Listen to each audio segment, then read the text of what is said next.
मैं आज class ninth का स्विस का lesson number second what is democracy question mark Y democracy start करना चाहूँगा। डेमोक्रेसी का मतलब होता है प्रजातंत्र या जनतंत्र। डेफिनेशन देख लेते हैं।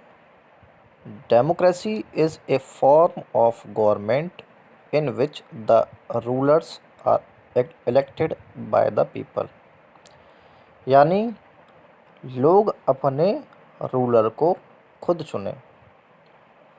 आज से जब हमारा देश आज़ाद नहीं था या उससे पहले की बात करते हैं, जब राजाओं का शासन चलता था तो राजा जो कहता था वो प्रजा को मानना पड़ता, चाहे वो अच्छा कह रहा है चाहे गलत कह रहा है। उसके बाद हम लोग गुलाम हो गए, तो जो ब्रिटिश लोगों ने गुलामी की थी हमारे ऊपर, शासन किया था हमारे ऊपर, उनकी बात हमें माननी पड़ती थी। आज़ाद होने के बाद हम डेमोक्रेसी फॉर्म ऑफ गवर्नमेंट में आ गए। डेमोक्रेसी फॉर्म ऑफ गवर्नमेंट में क्या होता है कि हम अपने जो भी कोई गवर्नमेंट है उसको खुद चुनते हैं वोट देकर, और इतनी ताकत भी रखते हैं अगर हमने उसको वोट दिया है और वो जो उसने वादे किए थे वो पूरे नहीं किए, तो हमारे पास ये ताकत भी होती है कि हम उसको उस पद से हटा सकते हैं। तो फीचर्स क्या क्या हैं डेमोक्रेसी के? फर्स्ट पॉइंट है, in a democracy the final decision making power must rest with those elected by people, यानी जिन लोगों को जनता चुने वो ही लोग देश के लिए रूल्स और पॉलिसीज़ बनाएं।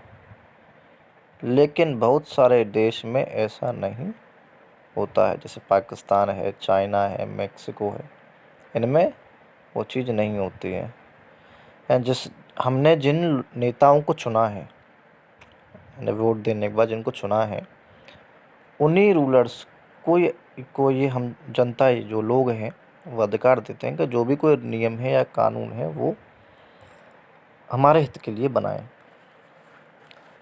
सेकंड पॉइंट है, a democracy must be based on a free and fair elections where those currently in power have a fair chance of losing, यानी इलेक्शन में लोगों के पास चॉइस होनी चाहिए, प्लस इलेक्शन फ्री और फेयर होना चाहिए, यानी कि उसमें किसी भी प्रकार की कोई बेईमानी नहीं होनी चाहिए, जिससे जो रूलिंग पार्टी है, जो मतलब उसमें रूल कर रही है पार्टी, गवर्नमेंट में पार्टी हो, उसको भी हराया जा सके। यानी कि मान लो अगर उसको जो अभी गवर्नमेंट चल रही है वो जिसने वादे तो काफ़ी किए थे और वो वादों को पूरा नहीं कर रही है, लोगों को नुकसान हो रहा है, जो नागरिक हैं देश के या फिर उस राज्य के, वो नुकसान कर रहे हैं। तो अगर इलेक्शंस जो होंगे वो अगर सही तरीके से होंगे और मतलब कोई भी उसमें ऐसा धोखाधड़ी नहीं की जाएगी, तो जो रूलिंग पार्टी है वो हटकर दूसरी पार्टी को हम लोग ला सकते हैं। थर्ड पॉइंट है, in a democracy each adult citizen must have one vote and each vote must have one value, यानी हर एक इंसान को वोट करने का हक हो, जो वयस्क है, यानी जो अडल्ट है, यानी कि जिसके साल 18 साल या 18 साल से ऊपर उम्र है, वो उसको अधिकार दिया गया हमारे संविधान में वोट डालने का। तो यानी हर इंसान जो भी 18 साल से ऊपर है उसको अधिकार है, वो वोट डाल सकता है। यानी हर एक इंसान को वोट करने का हक हो और हर इंसान को वोट की वैल्यू सेम होनी चाहिए, जिसे हम यूनिवर्सल अडल्ट फ्रेंचाइज कहते हैं। लेकिन अभी भी बहुत सारी जगह ऐसी हैं, यानी बहुत सारे देश हैं ऐसे जहाँ पर ये चीज़ फॉलो नहीं की जाती। जैसे अगर आप सऊदी अरब की बात करेंगे, सऊदी अरेबिया की, तो वहाँ पर आप देखोगे तो फीमेल्स जो है यानी महिलाएं जो है उन्हें वोट का अधिकार ही नहीं है, उन्हें वोट देने का अधिकार ही नहीं है।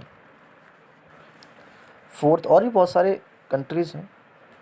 फोर्थ पॉइंट है rule of law and respect for right, यानी जो गवर्नमेंट है एक लिमिट में रहकर काम करे और उसे कॉन्स्टिट्यूशन की बेसिक चीज़ों को चेंज करने का अधिकार ना हो और लोगों को राइट वॉलेट ना हो, यानी जो उनका राइट्स अधिकार दिए गए हैं लोगों को उनका कोई भी हनन ना हो। चलो एक देश की बात करते हैं जिस देश का नाम है जिम्बाब्वे। यह देश 1980 में आज़ाद हुआ था और तब से इसमें एक पार्टी जिसका नाम था जानू पार्टी रूल कर रही थी और उस पार्टी ने जिम्बाब्वे को इंडिपेंडेंस दिलाने में बहुत मदद की। मैंने उसको इंडिपेंडेंस दिलाने में बहुत ही मदद की थी जानू पार्टी ने। इस पार्टी का लीडर का नाम था रॉबर्ट मुगाबे। क्या नाम था? Robert Mugabe. और इलेक्शंस के बाद इसको प्रेसिडेंट बना दिया गया। भाई तब पार्टी ने अगर किसी उस देश को इंडिपेंडेंस कराया है, जिस पार्टी जो रूलिंग कर रही थी उसी पार्टी की वजह से देश आज़ाद हो गया, तो लोग भी अच्छे सोचेंगे कि हाँ चलो ठीक है, अच्छा ये उसके पार्टी का जो लीडर था, मुखिया था, उसी को हम प्रेसिडेंट बना देते हैं। तो उन्होंने भी ऐसे ही किया। परंतु उसने क्या किया, रॉबर्ट मुगाबे ने क्या किया, उस संविधान के अंदर जो भी कुछ था वो चेंज करने लग गया और सारी पावर्स अपने हाथ में, और प्रेसिडेंट बनने के बाद सारी पावर्स अपने हाथ में उसने ले ली। उससे लोगों को क्या हुआ, बहुत ही परेशानी का सामना करना पड़ा। इसलिए ये फीचर बनाया गया है एक, क्या, rule of law and respect for right, यानी कि हमको जो संविधान में जो भी चीज़ बनी हुई है, जो बेसिक चीज़ें हैं, उसको चाहे प्रेसिडेंट है उसको भी अधिकार नहीं दिया गया है हमारी डेमोक्रेसी में कि वो उसमें कुछ चेंजेस लाए, यानी सबका जो अधिकार दिया गया है उसमें कोई भी किसी प्रकार का वॉयलेट नहीं होना चाहिए। तो डेमोक्रेसी भी परफेक्ट नहीं होती, डेमोक्रेसी में कुछ परफेक्ट नहीं होता। कहते हैं ना, आज तक कोई इस ज़माने में कोई परफेक्ट नहीं है, कोई कहता है कि मैं परफेक्ट हूँ। तो डेमोक्रेसी भी परफेक्ट नहीं है, उसमें भी कुछ कमियां हैं। आइए उन कमियों को जानते हैं, कौन कौन सी कमियां हैं उसके अंदर। तो कमियों को कहते हैं डीमेरिट्स। डीमेरिट्स क्या क्या है डेमोक्रेसी की? Demerits of democracy, first point है leaders keep changing in a democracy, this leads to instability, यानी लीडर्स या रूलर्स जो होते हैं वो बार बार चेंज होते रहते हैं, जिससे असंतुलन तन बना रहता है हमारे देश के अंदर या कहीं पर भी जहाँ पर डेमोक्रेसी है, इंस्टेबिलिटी क्रिएट होती रहती है। सेकंड पॉइंट है democracy is all about political competition and power play, there is no scope for morality, यानी डेमोक्रेसी में सिर्फ पॉलिटिक्स चलती है और जो भी इस पॉलिटिक्स में जाता है वो इंसानियत भूल जाता है। इंसानियत कैसे भूल जाता है? पहले तो शुरुआत में आएगा आपसे वोट मांगने के लिए, बहुत सारे वादे करेगा, क्या मैं ये आपके लिए गांव में ये करूँगा, शहर में ये करूँगा, पूरे देश में ये चीज़ करूँगा, और उसकी पार्टी जीत जाती है। तो उसके बाद जो उसमें इंसानियत होती है, यानी जो उसने वादे किए थे वो उन वादों को पूरा करने भी नहीं आता है, इसलिए इसमें ये डीमेरिट्स है इसका। थर्ड पॉइंट है so many peoples are consulted in a democracy that leads to delay, मतलब डेमोक्रेसी में काम जो होता है वो बहुत धीरे धीरे धीरे होता है, यानी एक रूल या पॉलिसी बनाने में सालों लग जाते हैं, बहुत सालों लग जाते हैं, यानी बहुत ईयर्स लग जाते हैं बनने में। फोर्थ पॉइंट है leaders do not know the best interest of the people, it leads to bad decisions, मतलब नेता लोगों को यह पता ही नहीं होता कि जनता को क्या चाहिए, जिस कारण गवर्नमेंट बहुत सारे बेकार डिसीजन लेती है। अगर नेता जो उनको पता ही नहीं होगा कि हमारे जो आसपास के इलाके हैं या देश है, हमारा राज्य है, उसमें किस प्रकार की कमियां हैं, वही पता नहीं होगा, क्योंकि वो शक्ल दिखाते नहीं, जीतने के बाद पता ही नहीं चलता है वो क्या हो रहा है क्या नहीं हो रहा है। इसीलिए गवर्नमेंट जो होती है बहुत सारे बेकार डिसीजंस लेती है जो देश हित में या फिर लोगों के हित में नहीं होते। अगला पॉइंट है इसका, यानी कि 5th पॉइंट जो है, democracy leads to corruption for it is based on electoral competition. यानी डेमोक्रेसी में बहुत सारा करप्शन यानी भ्रष्टाचार होता है, क्योंकि हर कोई चाहता है कि वो इलेक्शन जीते। अब जीतने के लिए वो क्या क्या करते हैं, कोई पैसे दे रहा है, किसी को कोई शराब पिला रहा है, किसी को कोई कलर टीवी दे रहा है, कोई किसी को पायल बनवा के दे रहा है। सब जो लोग हैं अलग अलग तरीक़ों के अपनाते हैं, कोई सब चाहते हैं हम जीतें, तो इसलिए धीरे धीरे क्या होता है, वो भ्रष्टाचार करना चालू कर देते हैं। 6th पॉइंट है, ordinary people do not know what is good for them, they should not decide anything. मतलब डेमोक्रेसी में आम जनता को यह पता नहीं चल होता कि उनके लिए क्या चीज़ अच्छी है या बढ़िया है। जैसे कोई आता है, उनके घर पर आया या उनकी गली में आया, कोई मोहल्ले में आया, उसने धर्म की बात की या कास्ट अपने जाति की बात की और वोट मांग के चला गया, कह दी कि मैं आपके धर्म का हूँ और मैं आपकी कास्ट जाति का हूँ, आप मुझे ही वोट करना। तो लोग क्या करते हैं, उसको उस चीज़ में आकर वोट दे देते हैं कि ये तो हमारी जाति का है, ये हमारे धर्म का है, हमारा जानकार है, तो वोट इसी को दे दो। तो लोगों को ये पता ही नहीं चलता है कि उनके लिए अच्छा क्या है बुरा क्या है, डिसाइड ही नहीं कर पाते हैं। जो अनपढ़ लोग होते हैं, पढ़े लिखे लोग होते हैं, वो समझदार व्यक्ति जो होते हैं, जो पढ़े लिखे होते हैं, वो अच्छी तरह वोट दे के आते हैं। तो ये सब डीमेरिट्स हैं डेमोक्रेसी के।